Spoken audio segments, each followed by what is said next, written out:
Welcome to FedScoop TV. I'm Wyatt Cash, and we're here at the Dell Digital Innovation Summit. And joining us today is Tim Bock. Tim is the public sector CTO with VirtuStream, one of the Dell family of companies. Welcome to the program. Appreciate it. Thanks for your time. I'd like to start first with this theme of digital transformation. How would you describe what that actually looks like in 2017?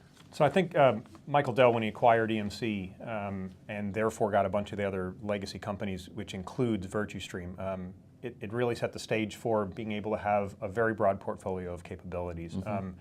VirtuStream is one of those cloud service providers, and it's a capability Dell never had before as a real public cloud service provider.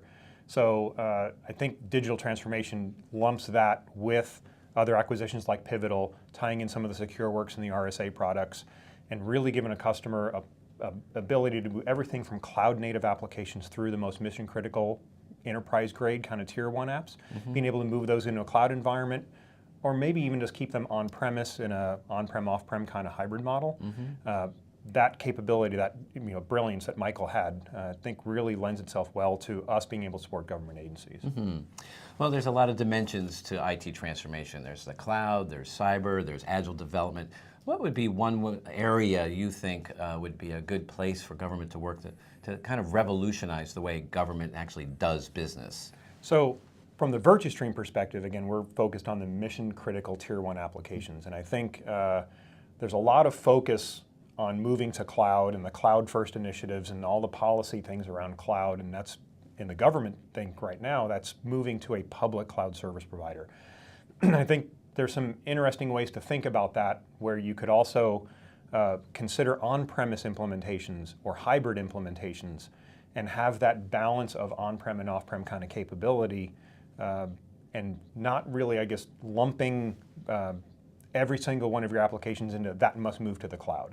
So transforming the way you do business and the way you think about cloud, and then selecting the right platform for the right kind of workload, I think is important. And then once you've picked that platform, then figuring out where that's actually located.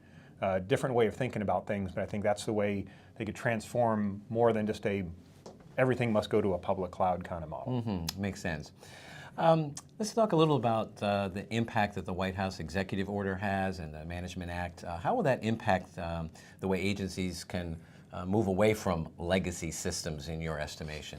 So I think MGT is going to be really critical because FITARA, as the first wave of that, gave some CIOs some authority, and now I think it's the second implementation, cleaning up or modifying FITARA or enhancing FITARA to be able to give those CIOs the budget authority, the execution authority, everything they need to look at the broad portfolio of applications they have.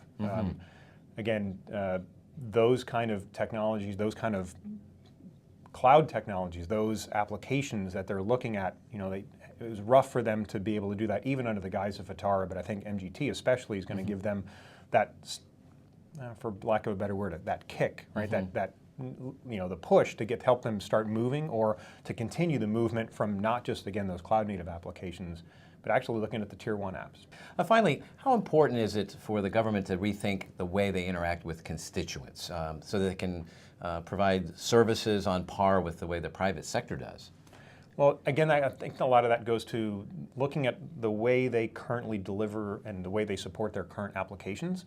A lot of this, when you look at some of the lessons learned we've had from some of the previous implementations, not making any political commentary, but things like Obamacare, being procured as an IT project and looking at it from an IT lens, I think the shift to being able to look at it from a constituents lens and being able to look at it from not so much an IT project, but a service delivery capability, that's going to really drive then the downstream effects of cloud and virtualization and automation and those kind of things. But I think too often we start at the IT level and try to build up, and looking at it from a constituents lens and looking at some of the other supporting things we're doing with MGT and all, will let the government really look at it from a service delivery perspective, and that's one of the things I think is most important, especially from constituents.